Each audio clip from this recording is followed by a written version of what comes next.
grab a drink, get comfy, and prepare to learn about the strange, the unusual, and the downright stupid things you didn't think that you needed to know about. I'm Kaila. And I'm Brooke. And this is Drunk in the Library.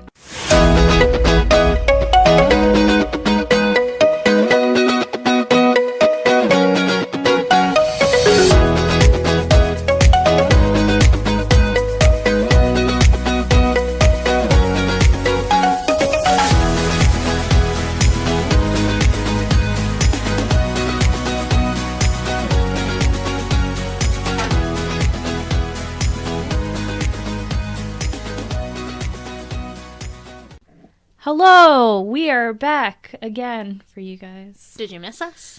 You should have. You should also be very grateful that we're starting this now, because I was going to burp our whole intro for you guys. You guys missed it.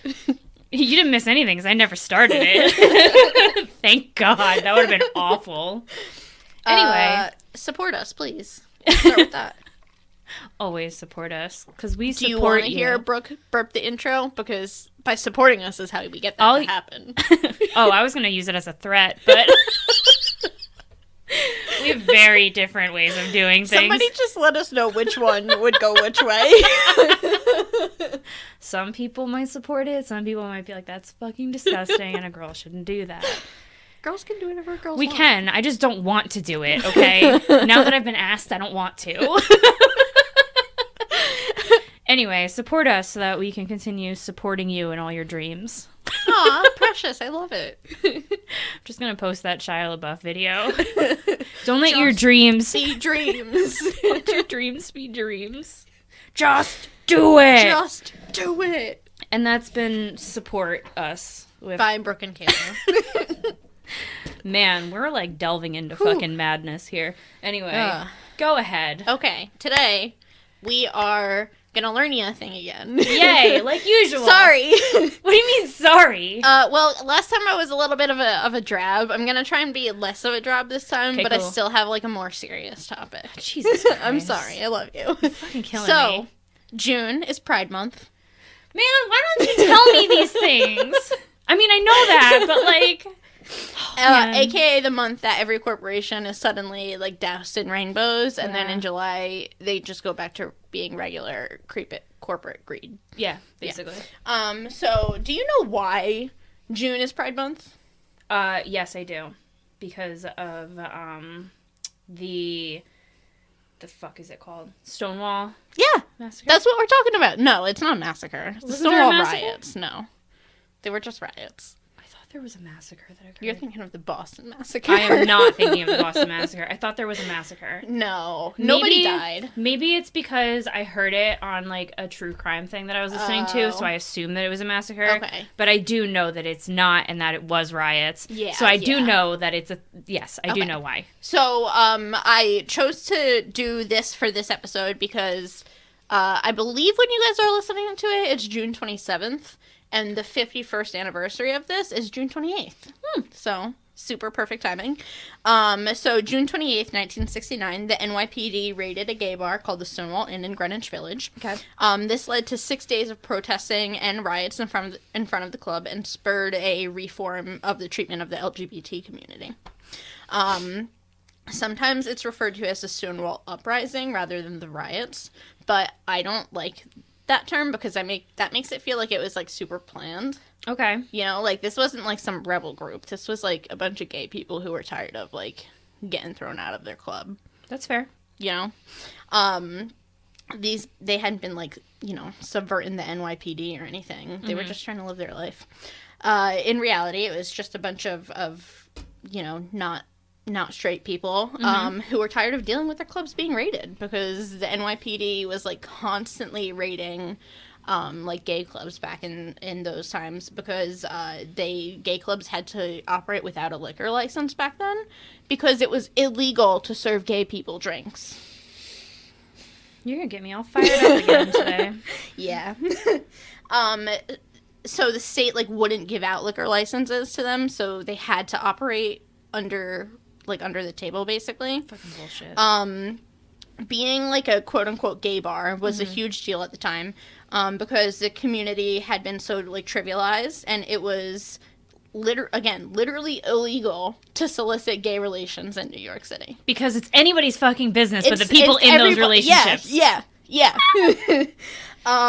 So the community kind of, like, needed places like the Stonewall where they could just, like, go and be themselves. Mm-hmm. It was, like, a place where they could go and meet interested parties, meet up, come together without trouble, yada, yada. Did you know that most gay bars, at least back then, were owned by the mafia? I did not. Yeah, so a lot of them, this one was actually owned by the, I have it written down somewhere, I want to say it's the Genovese crime family. Okay. And basically they had, like, bribed the NYPD to either tip them off when they were going to be raided or to not raid them. So that way the mafia there could, like, stash any of their, like, illicit drugs or any of the cash that they shouldn't have. Okay. And they could tip off their patrons to get out, basically. So in 1966, some of the regulations that were making it illegal for the LGBT community to, like, be served and stuff like that were overturned, and it was now legal for gay bars to gain liquor licenses. However, it was super difficult to obtain because it was still illegal to be gay in public.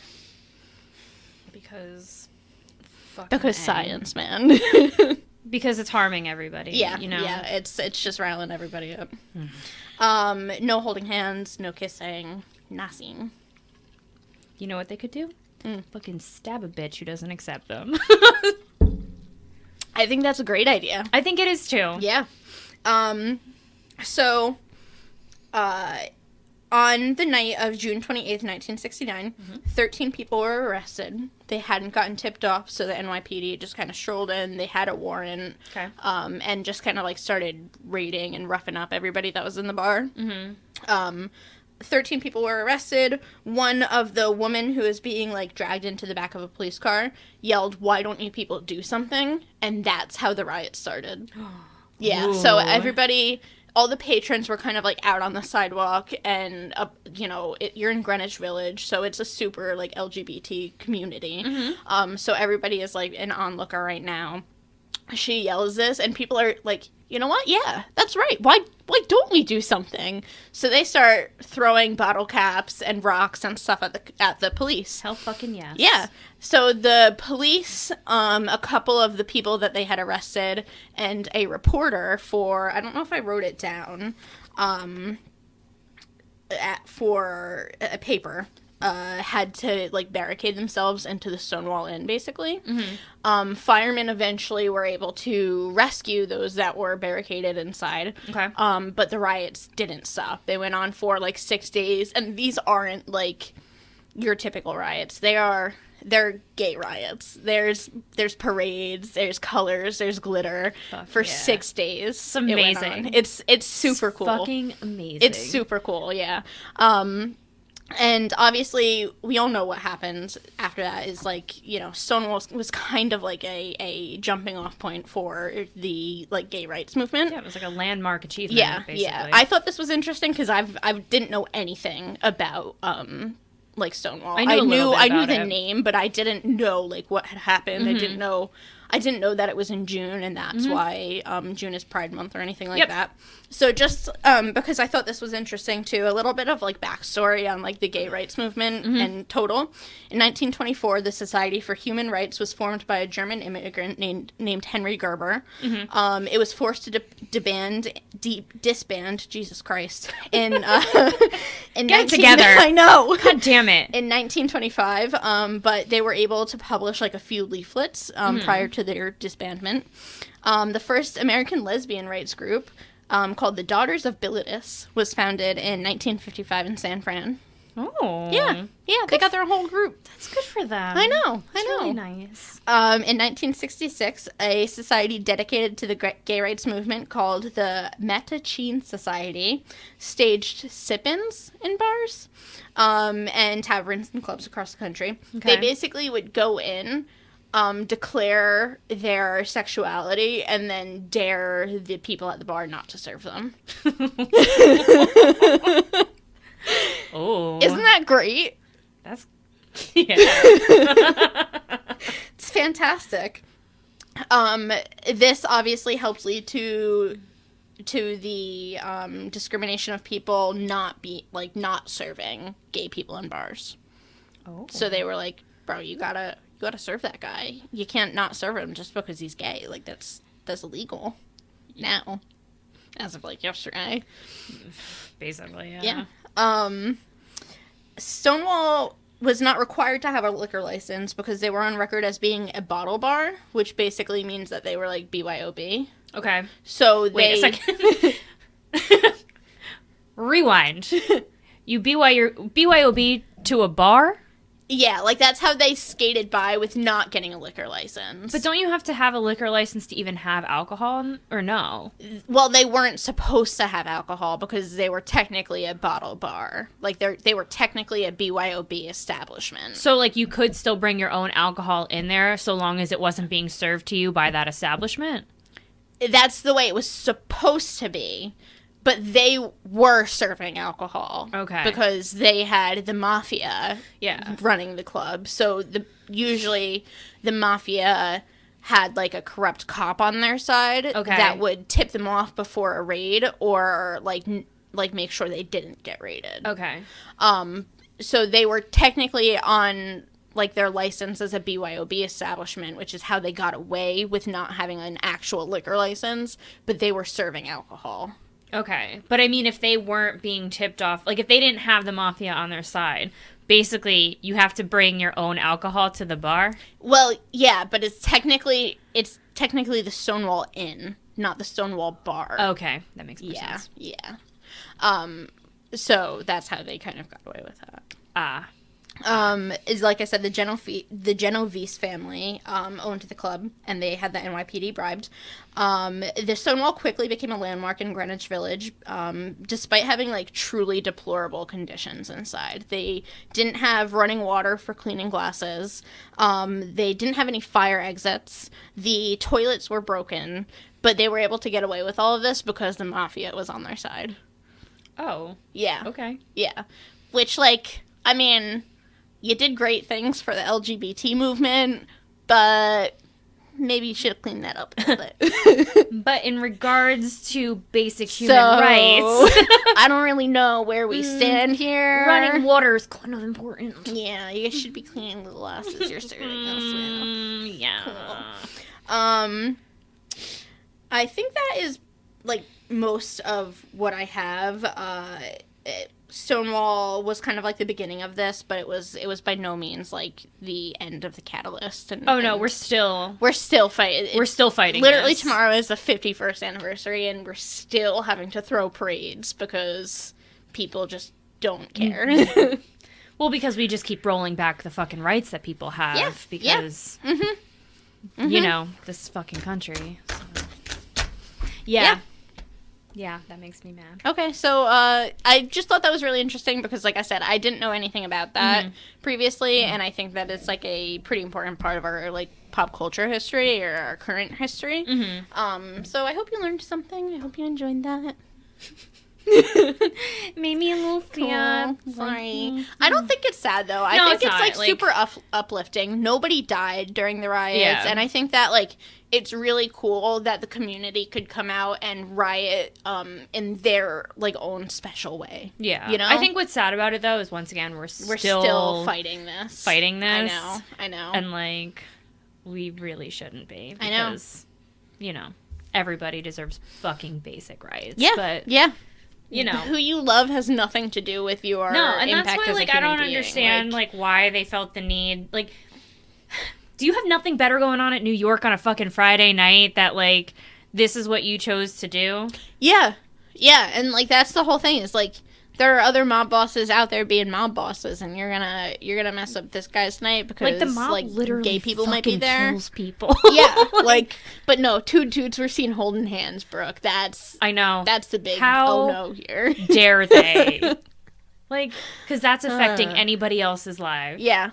You know, like... Even today, that makes me so mad. Like, I know. Grow the fuck up, right? Like, listen up, fucking Karen. I don't care. No. Right? And you shouldn't fucking care either. Just tell your kids that they love each other. It's not a big deal, man. Like, and then we wonder why there's so much fucking hate in this world. Because there's people like that are like, No, that's against God's rules. He wouldn't allow that. You see, like, what's mind-boggling to me is, like, if you just told a kid that, like, people can marry whoever they want, regardless of their gender, a kid would accept that. Nobody ever had to explain to me what it was to be gay. No. Like, I'm pretty sure, I don't remember having that conversation, but I'm pretty sure it was probably something along the lines of, Mom, what are those two dudes doing holding hands? Oh, they're married. Okay, cool. Like, you can literally tell a kid that a turtle can fly and they'll accept it as truth. So, like, honestly, I don't think it's that hard. It's not that hard. No. It's not that hard. You tell your kids that they love each other. That's it. Yeah, you don't have to explain anything else. And even if you did, once again, not the worst thing. If you can corner your child and have a sex talk with them about what's to come in their future, pretty sure you can tell them, hey, people of the same sex like each other, and that's okay. Like, or people whose maybe sex doesn't make sense to you, or like... And that's okay. That's okay. That's okay. But no, we have to, be awful. This fucking society is awful. It makes me angry. Now I'm fired up again. Damn it! Well, I'm sorry. I won't be bringing any more sad topics to the table, guys. Well, as I said, it wasn't sad. It just but maybe makes me, like, hot button topics. Yeah. No, but you're right though. Like, we should talk about them. I just wish that I had picked something like that. You can do it next time. Because mine doesn't have anything to do I'm excited for yours, though, because I bet people want to laugh a little bit after what I just brought down with. Some of it's funny. Some of it's actually pretty serious, and I, once again, didn't know anything about it. But that's for another time. By another time, I mean after like this. 1 minute from now. Yeah, it's like 30 seconds from now you have to wait. So, like, simmer down, guys. All 15 of you. Okay, we're back after that break, and once again, Kaila has something to say. Hey, I forgot my sources again. I used history. I used history.com, theatlantic.com, and a little bit from Wikipedia. Okay. But oddly, Wikipedia wasn't very pro-Stonewall, so I didn't use very much from them. They made it that, like, the first couple of sentences, they were like, the Stonewall riots. And I was like, sir, you're being very... Aggressive, yeah. You're being very, like,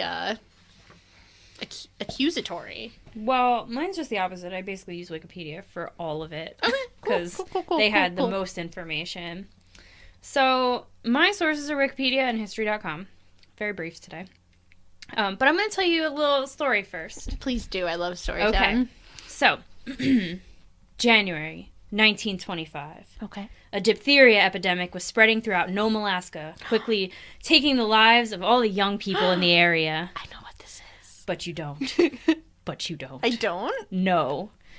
The closest antidote was about 1,000 miles away in Anchorage, and the fastest plane that Nome had a frozen engine and therefore was not able to make the trip. So what were the people of Nome to do? What was the solution to this problem? I know. Pick me. Pick me.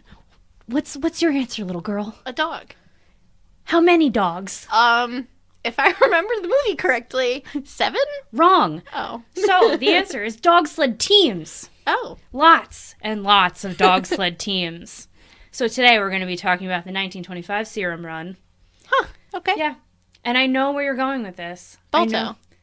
Balto is only very brief in this story. Very, very brief. Okay. So originally, I was going to do Balto. And then I got to this and I was like, Balto who?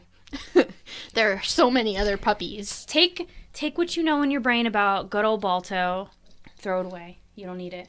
Done. It's false. The whole None movie of it's is true. Done. The movie is fucking wonderful, but, like, it's not true. None of it's true. All right, I'm ready to learn a thing. Okay, so 1925, we're in the town of Nome, contained less than 2,000 people. Also had one doctor for those less than 2,000 people. So there was like 1,400, I think, from what I read. One doctor to treat all of them. Wow. So initially they weren't aware that they were having any kind of like diphtheria outbreak. They did know that it was becoming like a more prevalent thing in the area, but didn't know that that's what was going on. They initially thought it was tonsillitis. But the population of the town kind of started to get really sick. Or the children of the town started to get really, really sick. Okay. Does diphtheria only affect children? It's more prominent in children. Okay. It can affect adults, but children are more susceptible to it. So at that time, it was mostly kids that were getting it. So it was kind of clear that something more dangerous was at work. In the months prior to the January outbreak, the one doctor who serviced the town, Dr. Curtis Welch, had placed an order for the diphtheria antitoxin after realizing that the hospital's batch was completely expired. Oh, geez. And they had a lot. So, Wow. like, they lost a lot because of the expiration dates. So, unfortunately, the ice in the area had closed all the ports for the winter, so they couldn't receive a shipment until the spring. Okay. So Nome kind of hit a breaking point when a 7-year-old girl had presented with, like, really clear-cut symptoms of diphtheria, and Welch gave her some of the expired antitoxin to see if it possibly could work. Yeah. But she died a few hours later. Oh, no. So whether that's because of the diphtheria or because the of expired antitoxin. Yeah, who knows? So at that point, he kind of realized that they're probably facing an epidemic, and called the town council for a meeting. The council agreed that they needed to go into a quarantine, and then Welsh had sent telegrams the next day to all the major towns in Alaska to alert them of a public health risk. In the telegrams, he also asked for 1 million units of diphtheria antitoxin, knowing that, like, it was going to be hard for them to do that. But whoever had it, like, he was just like, that seems like a huge overkill in a town of 1,400 people. It is, but also, I don't know if he was kind of servicing the other towns around the area, too. That's fair. Because, like, all the little, like, outpost things, basically, because Alaska is so, like, wild. And that's the thing. Like, it's, like, Alaska, it's, like, it's you don't have towns for, like, miles. Yeah. So, like, yeah, he was dealing with that, but also he had to prepare for the fact that if this was an epidemic, there was probably going to be more people that were getting it, and, like, who knows who would be coming into this town if nearby towns had it. Like, it was just good to be prepared with it. So basically, yeah, he asked for that 1 million units. By the end of January, there was 20 confirmed cases of diphtheria, and around 50 more were at risk for developing it. The mortality rate was around 100% without an antidote. Holy shit. I don't know how long, like, they had it for, though, because from what it seems like in this, there's a pretty long period between, like, determining that you have it to when you die from it. Okay. So, like, I should have looked that up. I know, like, nothing about diphtheria, so it's a respiratory disease. Right, so, but towns in the area were still trying to recover from the Spanish flu, which had hit, like, in 1918 and 1919, and had wiped out about 50% of the surrounding population. Holy crap. So, like, they're still reeling from this, and now their children are all going to die because of diphtheria. Oh, my God. That's crazy. Yeah. So, at the end of January, the Board of Health met and kind of proposed that they use dog sled teams to transport the serum. Dog sled teams were, like, the mail transportation of that time period. Right. Like, in Alaska. Like, that's how you got your mail. I mean, that's probably still how some of them get mail delivered today. Like, Alaska is pretty, like, It's remote. Yeah. It's remote, but they also, like, this was the time period when, like, planes were first starting to, like, kind of become popular, and eventually, like, they would get snowmobiles, so the snowmobiles took over, like, delivering mail. So now that's how you get your mail there. Okay. But the planes that they had, like, the engines would freeze because they, like, had something like water ran in them. Okay. So, like, you know, you can't take off if your ports are frozen, you're not going to be able to get ships out. Right. So they kind of had to have that as, like, their backup.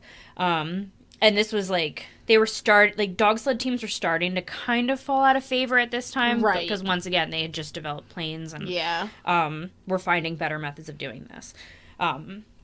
So they approved using the dog sled teams and decided that they were going to start at Nenana, and then like, the one team would start at Nenana, the other team would start at Nome, and then they would meet at Nulato.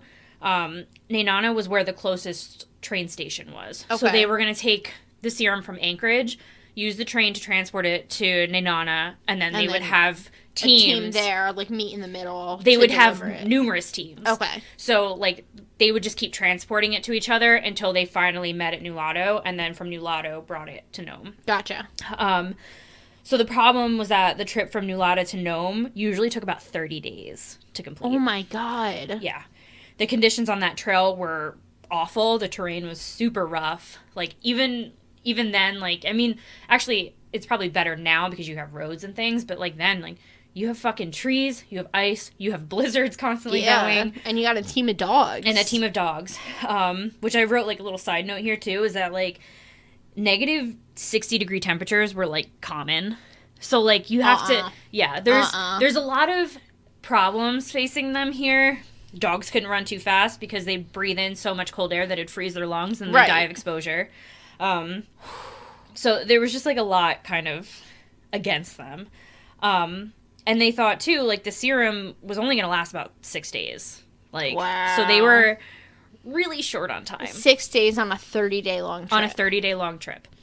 So, they basically called in this Norwegian musher named Leonard Sapala, and he ended up being chosen for the job because he was well known to have made that same trip in 4 days. Oh my god. Yeah. He's pretty cool. Wow. Pretty cool.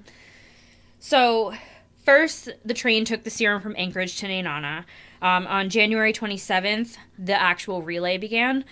So the first musher was Bill Shannon. He picked up the serum from the train station that night. Temperatures at this point were around negative 50 degrees. Oh my God. He had a team of 11 dogs, but all of them were pretty, like, inexperienced. So he, like, in order to keep warm, decided to jog along the sled. Okay. So, like... Not the least logical thing I've ever heard. No. But he did develop hypothermia and got frostbite, but managed to reach his, like, checkpoint called Minto around 3 a.m.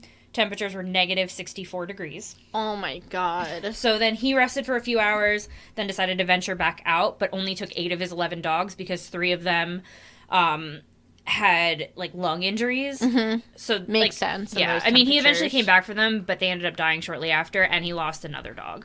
Mm-hmm. So then on January 28th, he arrives at Tolvana, meets with Dan Green, who's another musher, passes the serum off. Temperatures are around negative 30 degrees with a 20-mile-per-hour wind. Wow. So then it kind of, like, I'm kind of just going to go through, like, the list, because these people are all important because they contributed to it, but it's just kind of, like, not all of them had significant things happen on their runs. Right. So Green passed the serum off to Johnny Folger at Manly Hot Springs. Folger passed it to Sam Joseph upon arriving at Fish Lake. On January 29th, Joseph handed it over to Titus Nicolai and then passed it to Dave Corning, to Edgar Calland, to Henry Pitka, to Bill McCarty, and then to Edgar Nollner. Edgar was set to make the trip from Whiskey Creek to Galena, which was only, like, 24 miles. Each of their runs were, like, somewhere between, like, 25 to 30 miles. Like, no one was really doing anything, like, super extensive. Okay. So they tried to make it, like, short enough that these people weren't, like... Gonna die on their way. So upon arriving there, he met with his brother George on January 30th. George set off for Bishop Mountain using the same sled team that Edgar had just used. George passed it off to Charlie Evans, then to Tom Patson, to Jack Nicolai, and then to Victor Anagic. At this point, you still have 207 miles to get to Nome. Oh my God. Yeah. I'm stressed. It's a time. So then on January 31st, Victor passed the serum off to Miles Gonnegan and then brought it to Henry Ivanov. So Ivanov is supposed to leave this town called Shaktoolik and head to Golovin, but the relay was ahead of schedule at this point. So he leaves and ends up meeting Leonard Sapala just, like, a half a mile outside, like, his starting point. So he doesn't actually have to go very far because, like Sapala was, like, already kind of there. Okay. Even though he thought that it was still going to be another couple days. So Sapala turns his sled around and basically goes right into the wind with this. So he's the one that has to relay the furthest distance throughout because this. he's now picked up half an extra leg. So he ends up doing a total of 91 miles. Holy fuck. It's a fucking lot of miles. So he's that's the guy that was, like, historic for making that run? He should have been historic for making this run. So basically his lead dog is this 12-year-old husky named Togo. And he also had a team of 6 huskies. Okay. How a 12-year-old fucking husky is racing is beyond me, because, like, I've met a lot of huskies in my career. 12-year-old ones are like, meh. First of all, keeping them focused is one thing. Yeah, but I have a lot to say about a lot of this stuff, but, like, this is a husky's purpose. This is why huskies exist, is for shit like this. Yeah, not to lay out in your fucking backyard. Yeah, when you keep them in Toms River, New Jersey, they can't focus because they're not given a purpose. True. But my other argument with this is, once again, your dog's 12 years old. Yeah. I've met a 6-year-old husky old that's for like, a husky. I can't walk. I can't do it. Yeah. So that's pretty fucking old for a husky. So he said he kind of turned his team around, raced into the wind and darkness while braving negative 30-degree temperatures, sometimes dropping to negative 85 due to wind chill. Oh my god. How fucking miserable I'm is pretty that? sure that's all I've said this segment is, my god, because they that's also crazy. Have to keep stopping because not only do they not want to freeze to death and they don't want their dogs to freeze to death, but they have to keep that serum warm. Yeah. So every time they stop, they have to warm the serum up and then go again. Wow. So, like, there's numerous stops being made to do this. So his venture was, like, super fucking treacherous. His team had hit a blizzard with blinding conditions, and it kind of forced them to risk their lives over a 20-mile sea ice crossing between Cape Denbigh and Point Dexter. Togo was pretty relentless, though, and had a great sense of smell, which helped them remain on course. But once again, like, he did, like, not only the longest part of this trip, but, like, the most dangerous part of this trip. So they eventually arrive at their checkpoint at north shore of Norton Bay. The next morning on February 1st, the conditions were still really bad with a negative 30 temperature and brutal winds. But Sapali kept going, eventually arriving at Golovin. So, as I said, he traveled a total of 91 miles. So he hands off the serum to Charlie Olson. So he was supposed to travel to Bluff to meet Gunnar Kaysen, who ends up being more of, like, the famous person in all of this.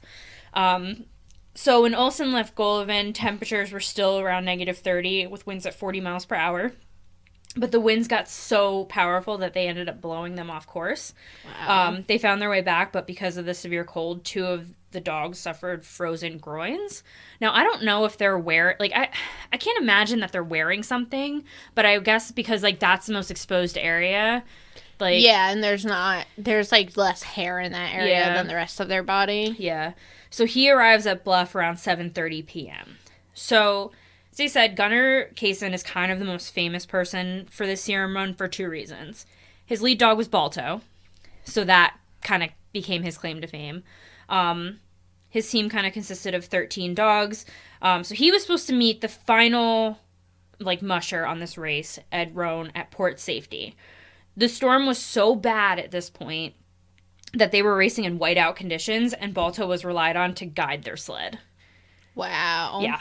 Wow. So because the storm was so bad, I don't know who's in charge of it, but basically he was sent, like, a message to stop at, like, the next town and, like, wait the storm out because the conditions were just too dangerous. Right. But since the conditions were so bad, he ended up missing that checkpoint. He didn't get that message. Yeah. So he missed the stop, therefore never received the message. So then they're crossing an area known as Bonanza Flat, and they're hit with an 80-mile-per-hour wind gust, flipping the sled. The serum flies out into the snow. Now, the wind is blowing the snow everywhere, so there's, like, 10-foot drifts. Oh, my God. So he now has to search on his hands and knees in the fucking dark in the middle of a whiteout blizzard to try and find it. Oh, my God. This is so intense. So he does find it, continues on, arrives at port safety around 2 a.m. Now, as I said, Ed Rohn is supposed to be the last guy on this trip. So he ends up being asleep when Kaysen gets there because he thought that he had gotten the message about waiting out the storm. So he's not expecting anybody. So to him, he's like, I'm just going to go take a nap. I got an extra day, yeah. It's fine.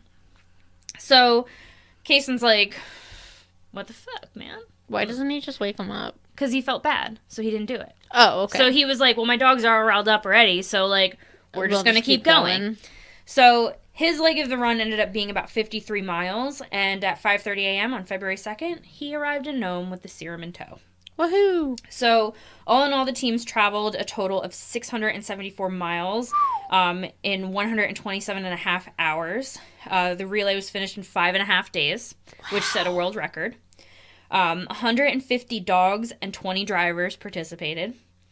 Not a single vial of serum was lost at all. Wow. And Nome's death toll ended up only being between like 5 and 7, but they thought there was at least 100 amongst like the Eskimo camps that were outside of the town because they didn't report their stuff. Right. So they got all their serum. So what did they get as like thanks for this? Not enough, in my opinion, but once again. So President Calvin Coolidge presented them with letters of commendation. H.K. Mulford Company, which is a pharmaceutical company, who I assume probably had something to do with the serum, gave them each a gold medal. And then Balto was presented with a bone-shaped key to the city by the mayor of Los Angeles. Precious. Yeah. There was also like an actress who like threw like a flower wreath on his head too. So I'm sure he was like, hell. Wow. Yeah. It's just like such an incredible story of human resilience to me, and like coming from like what we just talked about at the Stonewall riots, at like how we have to do better, and like what a story of us doing better.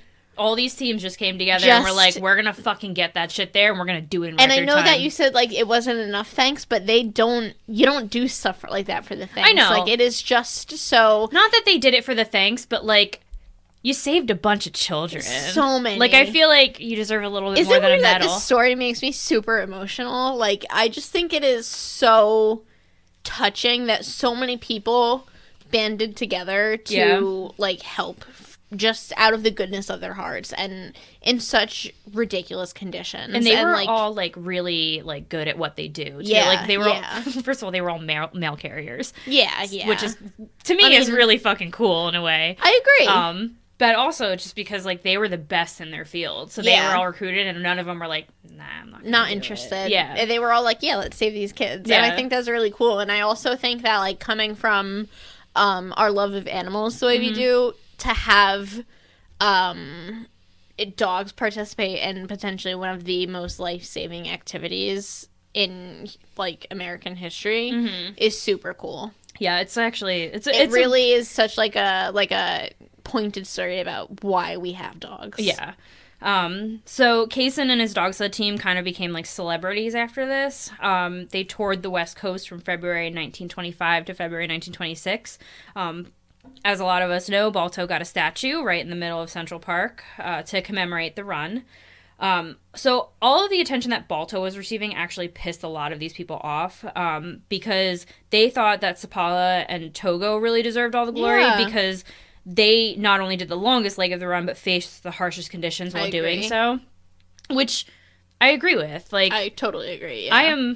I love the movie Balto. Me too, and I think we should celebrate all those dogs. Yeah, but I think we should be celebrating all of those people. He's a 12-year-old husky that ran 91. They ran more than that. 91 miles is just for the serum. They had to get to the spot that they were supposed to meet everybody. Right. So like, I think they ended up doing, I didn't write it down, but I think it was a total of like 200 and something miles, like round trip, which is insane. Absolutely insane in those conditions. It's insane.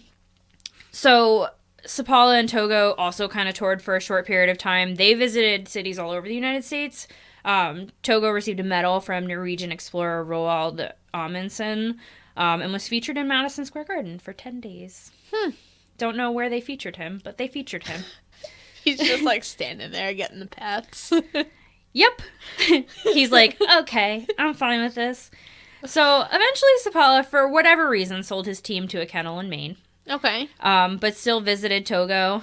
He basically said that Togo was, like, the best dog, most loyal, and most intelligent dog he had ever had in his entire life. Hell yeah.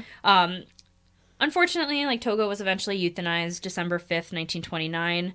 I mean, he was old. He was dogs don't live forever. And, like, if he was, thinking about it, if he was 12 years old in 1925, 1929, he's 16 years old. That's insanely old for a husky. That is very old for a husky. Sold for anything but a cat and a person. Basically, yeah. So Sapala had him taxidermied and mounted. Don't love that, but okay. Oh, there's more. So today he's on display at the Iditarod Museum in Wasilla, Alaska. Balto suffered a similar fate, but his, I think, was a little bit worse. Oh, no. So Balto and his dog sled team became part of a sideshow and lived in really terrible conditions. No. I know. Which makes me hate his fucking runner. Musher. Yeah. Because what the fuck, bro? Anyway. So eventually they were rescued by George Kimball, who managed to find them permanent homes at the Cleveland Zoo. I don't know. Okay. I don't know. I don't know why they're going to a zoo. They're dogs. They're not like wolves. They're fucking dogs. Like, I don't get it. But they entered the zoo March 19th, 1927 and received a hero's welcome. Aw, okay. Which is cute. That's cute, but yeah. also... I'm sad that they had to go through that, but... No, it makes me sad, too. Okay, fine. I mean, I'm glad that, like, Kimball came in and, like... Because he, like, saw how bad they were being treated and, like, the condition that they were in, and he was like, abso-fucking-lutely not. Yeah. Like, no way, they're mine now. So... Sadly, March 14th, 1933, at the age of 14, Balto was also euthanized, and like Togo, was taxidermied and mounted, being placed on display at the Cleveland Museum of History.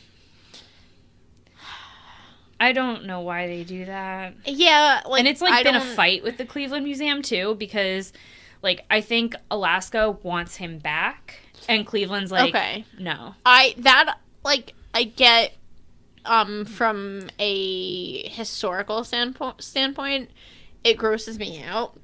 But, like, I get why you would want to have Togo and Balto, like, at home in the Iditarod Museum. You know, my feelings don't matter. But I get it. Yeah. I'm not pro taxidermying your pets. I think is a little bit weird, but I'm not here to judge. But also, like, they're pets, but they were also, like, doing a job. Hella heroes. Like, they're working animals, and, like... And I do think that both of them are so historically prominent. Important. Yeah. I know. And like, it's like, am I not... Like, if I ever went there, would I not gawk at it and be very excited? No, I'd be pumped. I would be fucking psyched. Honestly, something like that is the only reason I would want to go to Alaska. Yeah. Well, no, I'd actually want to visit Alaska for numerous reasons. I like Alaska. But Cleveland, on the other hand, no desire. Pretty sure it's in a landlocked state. Not about it. Yeah, you're not about that life. So, Balto needs to move to Alaska because it's not landlocked and I can do that. So, okay. Just for my benefit, really, but, you know, whatever. Yeah. Anyway, so every March, the Iditarod honors the life-saving relay by racing some of the same trails as the original mushers. There's kind of this false sense that the Iditarod was, like, basically created because of that race, which is not true. Oh. It's just kind of, like, something that they to honor it. They race the same trails, or a lot of the same trails, but the Iditarod wasn't created because of the serum run. Okay. So...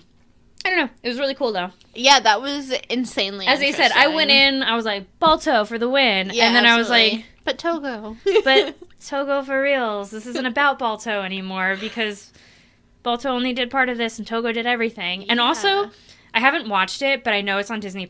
They made a movie about this called Togo. Oh, interesting. With, like, Willem Dafoe. Definitely have to check that out, then. Yeah. So I know that that's there. They made like a couple movies about this. I'm very interested in like the lives of working dogs. Like I feel like I watched a documentary about like sled dogs. I don't remember like the title or anything though. I haven't watched any documentaries on it. I've just seen a lot of movies that include sled dogs. Snow Dogs. Snow Dogs being one. Is Snow Dogs the one with Cuba Gooding Jr.? Because that's the one I like. I feel like I want to say that one is 8 Dogs. No, you're right. 8 Dogs Snow is the Dogs one. is the one with Cuba Gooding Jr. The other one's 8 Dogs Paul is Walker. the one. Yeah, and the dogs die. What? Oh, Yeah. I'm never going to watch it, but Yeah. god damn it. Mm-hmm. Not all of them. Not all of them. Why? No. What But happens? if I remember correctly, they're in Antarctica. Okay. And get stuck in a storm. What the fuck? Yeah, and a couple of them die. No. Yeah. Well, I'm sorry. Snow Dogs, I don't think any of them die. I think it's a lighthearted comedy for families. Yeah, I and agree. I don't think they killed off remember. any of them. Isn't it weird, like, how movies come out around the same time that parallel like that? I think they did come out around the same time. Yeah. Yeah. Except, once again, Snow Dogs is much kinder. Yes. So, I think I actually own that movie, surprisingly enough. It's not surprising about you, actually. Actually, yeah. Now I'm thinking about all the other movies I own, and I'm like, is that the least weird? Probably. So, that's all I have on the serum race of 1925. That was insanely interesting. And, just, like, a really nice, heartwarming story. It's got everything. It's It got really anxiety. does. It's Lot got of stress. anxiety. Yeah. It's got dogs. It's got a happy ending. It does. For the most part. Yeah, except Other for than those, like, 6 or taxiderming 7 people. Yeah. Well, yeah. And taxiderming your fucking animals. Yeah, yeah. So. Anyway. I want to see what Togo's looks like, though. I've seen what Balto's looks like, and it doesn't look like a husky. It looks like a weird wolf. I don't know. I don't want to Google it. It's not something It's I like, want to Google. well, that's what I'm going to post for the picture for this. So. Sorry. I'll be avoiding that. You're going to love it regardless. But, yeah, I don't know. It's an interesting story because, as I said, it wasn't what I expected. And, like, I'm over here thinking it's the same story as, like, the movie Balto. Yeah. And, like, thinking that might be a little skewed. But that movie is, like, just shares a name with Balto. Yeah, and, like, basically. talks about, like, the diphtheria outbreak. But there's, like, nothing else. Like, he was a pretty purebred dog. He was not... Like this mutt. He wasn't, like, a half wolf, half Yeah. dog. He didn't do anything, like, crazy spectacular. He didn't have a rivalry with a dog named Steel. You know, he didn't have a girlfriend named Rosie or That whatever you her know name of. was. You don't get to tell him how to live his life. Fine. Maybe he did, but I don't think her name was Rosie. So, I think that's what her name was. I don't remember what... No. It's not Rosie. It's the other one. Rosie's a little girl. I don't fucking know. Shit. I don't know. don't know. We'll fact check it. The only thing we have to fact check. Anyway. What is the name of the lady dog in the movie Balto? You reading anything good? I don't have any book recs for this, do you? Not for this, no. So what are you reading? I'm reading the fifth Harry Potter book. Right. I just started it. It's very depressing. I mean, I've read it before, but, like, damn. Yeah, I told you. Like, when you get know. to book 5 Oh is my really when God, it starts it's like- getting weird. Yeah. I'm, like, really upset, though, because, like, apparently a lot of other people are waiting for it, because I, like, basically took it out of the library on Libby, and, like, they only just told me that it was available, so I have it, and it's like, you have 7 days to read this. I'm like, it's 27 hours. Oh my god, damn. I don't have time for that. Like, Yeah. so Shit, son. I know, but it's very depressing, and I don't remember that being that sad. But here we are, Yeah. where I'm like, Yeah. damn. I told you, book I 5 know. was when it gets real intense. I told you. It also, like, I keep meaning to tell you this because it's going to make you really happy. I think I'm on board with hating Snape. Not that I didn't hate him before, but I mean, now I really fucking hate him. That's actually really funny because I hate Snape, like, with an undying passion. I will never be pro Snape, but rereading the series as an adult makes me slightly more like, okay, I get it. I will never like Snape. Snape is the fucking worst. See, it makes me more like, bro, why didn't you die sooner? I know. I know. That and the fucking Dursleys, man. Oh. I didn't realize how much I really hated the Dursleys until I had to, like, read them. Because, like, yeah. I mean, there's something once about, again, like, reading the series as an adult that really brings it all home because Yeah. I I am an adult at childbearing age, and I know how I would react in these situations, and it's not the way any of these adults react. No, they're all fucking awful. Yeah. Every single one of them is awful. Except for McGonagall. She's perfect. I love her so much. Well, yeah. I mean, but the other ones I can kind of understand, too. It's just, like, it's a life-changing moment for me because I'm starting to feel things that, like, I didn't initially feel when I read these books, and, like, even rereading them later on. I think, I don't know if it's just because it's an audiobook and, like, now I'm hearing the tone that things are said in. It, like, sets things differently. Yeah. Like, I mean, I have these voices in my head, but hearing the tone of which they're said is not the same as what I thought they were. I agree. So, like, for me, I'm like, I didn't know it was, like, said like this. Like, how fucking dare you? Yeah. Like, I would have no control. I would be fucking cursing people up and down. I would be an awful witch. Yeah. Like, I would be real bad. So, it's just, it was a lot. And in, like, the fourth book, I mean, as I said last episode, like, I think the fourth book is closest to what's going on in the world right now because it's just where everything picks up. And, like, there's so many different elements between, like, Hermione trying to get rights for the house elves and, like, Voldemort returning. And all this stuff is just, like, everything is hitting close to home. Yeah, and it does.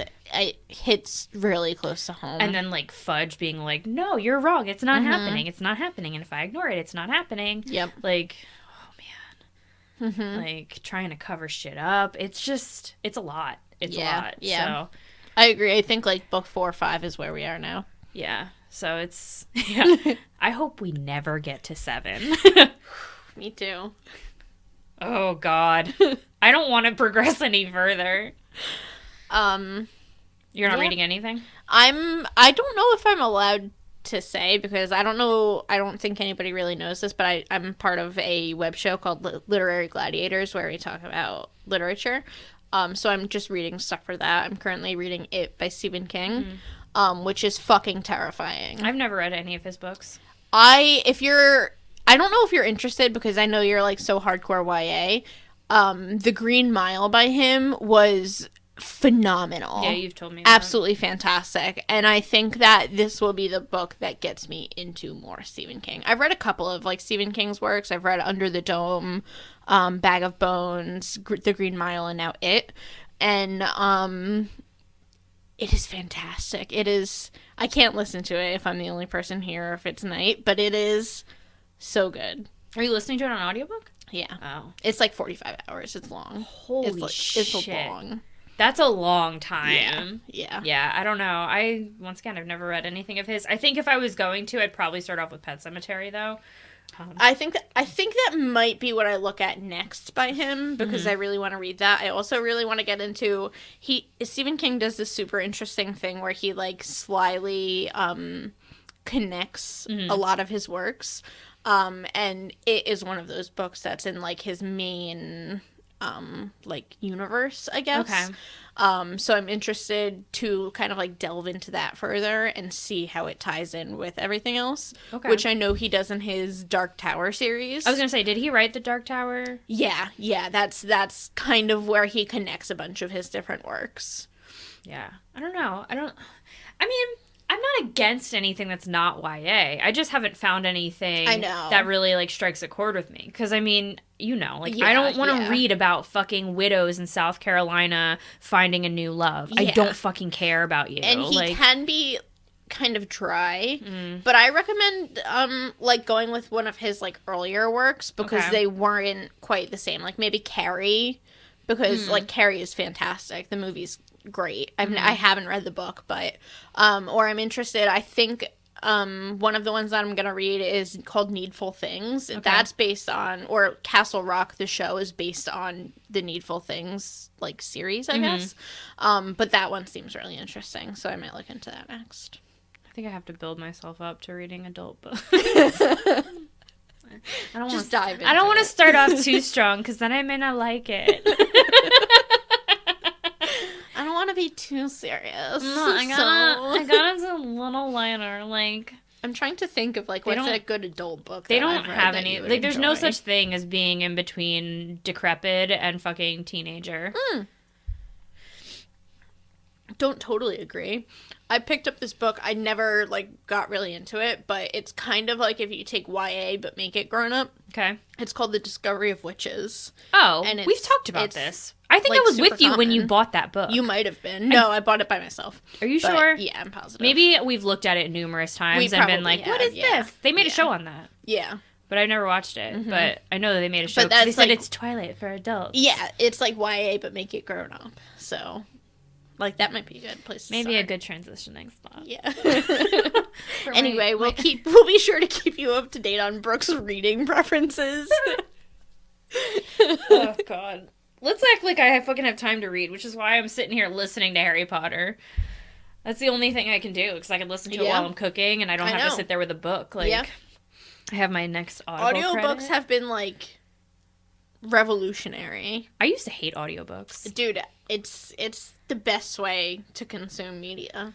Now it is, Yeah, because I can do other shit. Although while I'm I doing will it. say I feel guilty in a way because I feel like it's not like for me. I'm almost like, well, it doesn't count as me actually reading it. I kind of feel the same way, but then I just tell myself like, no, shut up, you consumed it. That Yeah, counts. like, I mean, I'm getting through them quicker than. Well, no, actually, I think if I read it by myself, I'd get through it quicker. But Probably, but you would have to dedicate more solo time to it. and I just don't have that. right. Whereas, like- like, you can put this on when you're doing literally anything. Yeah, I have a very like specific routine. Like before Yeah. bed, I'm not awake long enough to read anything. Like Exactly. Like I lay down, I'm out. Right. I play some Animal Crossing, I'm fucking out. Right. So, But like, I get up and I listen to this literally all day. yeah. So I agree with you. I need Audible to sponsor us, please. Please, yeah, that'd Because be awesome. I just got my next credit and I don't know what I'm going to use on. So probably one of the Harry Potter books again. Yeah. Because my fucking time's going to run up on Libby. Bitches. Anyway.